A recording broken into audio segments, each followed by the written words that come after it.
that's on the agenda is we have to get a consulting firm for the construction engineering inspection contract.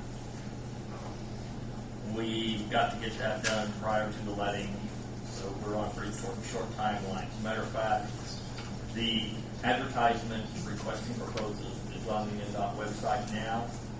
They will be accepted here through the 20th. Once the proposals come in, the selection process is up to the city. As far as the selection of that firm, I'm going to give you a copy. This is the process you must follow to a T within the Department of Transportation as far as how you have to go about the selection process. It's very straightforward. I think I also included the checklist that we go through, and the last page is an example of the scoring sheet that has to be done by each member of the selection committee for each firm that submits a proposal. They have to be tabulated. You rank them according to your selections.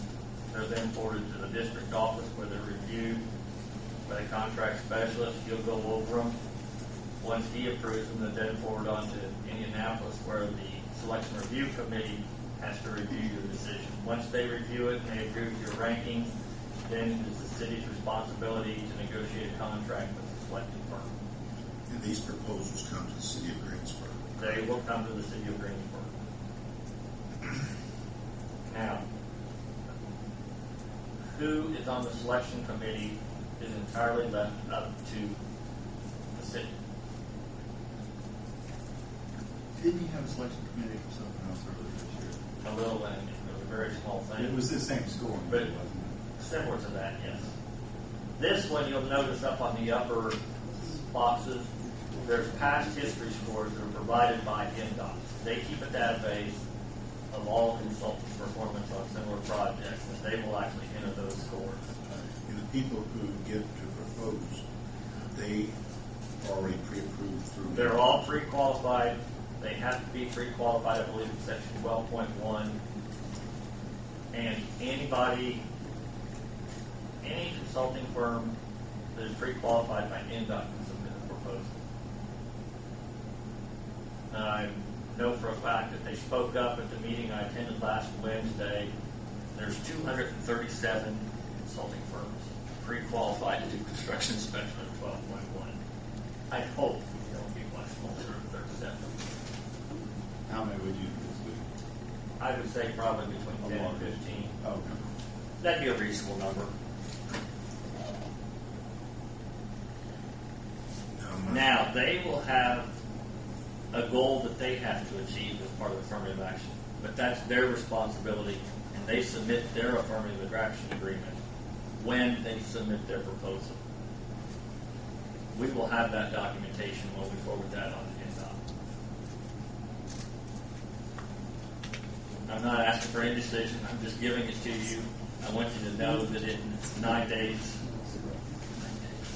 I believe that 9 days the proposals will all be here. And when would we need to make a decision on In a couple of weeks. Proposals will be in.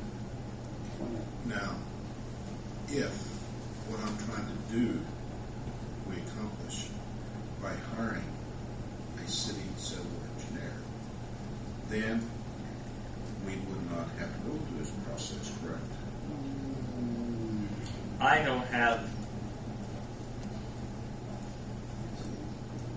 know how to word this. I do not believe that you are going to be able to find any one individual that's going to be able to handle this project.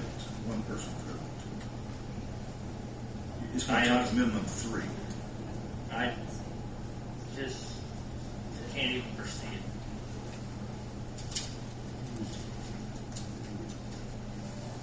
I think you're going to have. There's things that are going to require expertise. There's things that are going to require. I'll defer to Jared on this. In other words, I've sat on these jobs. I've done this. I'm not in PE, so of course I had to depend on PEs. But I mean, there's shop drawings have to be reviewed. In other words, your contractor's going to be coming in going, here's shop drawings for this, here's shop drawings for this, here's shop drawings for those. Those go back to somebody. I mean, a PE to sit down and go through them and look at them. The person that does that's not going to have the time to sit on the job site. In other words, you're responsible for documenting every load, every shipment, every piece of material that comes into the site's responsibility to be maintained. You have to have material certification. You have to do testing throughout the project. You have to be on site for testing. Soils, compaction, you'll be there for stone, asphalt, unless concrete's in the job. If there's enough to justify concrete testing, I'm sure there is for all the curb and guttering and things.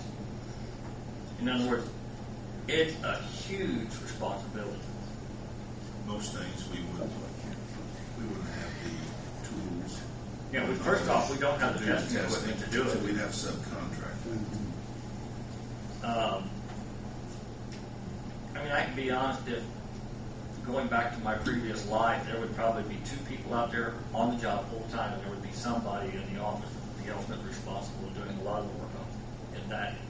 So it'd take And there were times there would be a third person for the 13 site. months. Not all the time, but quite a bit of the time. I think it can be beneficial to have your city engineer position filled and utilize that individual. But I think it's going to have to be a combination of the two. Well, what was this consultant's agreement be for the life of the project, or? They take out the construction cost. Is that correct? 15% is, if there was sufficient money programmed, NDOT would pay up to 15% on a project of this magnitude, and I believe they hold 2.5% for their administration of the contract, and 12.5% is what would be the maximum that they would pay to the firm to select it. So in other words, if you had an $800,000 contract, NDOT would participate up to $1 million if the money was programmed. $8 million. Say 800,000. No, $1 million. Yeah, $8 million. Not an $8 million contract.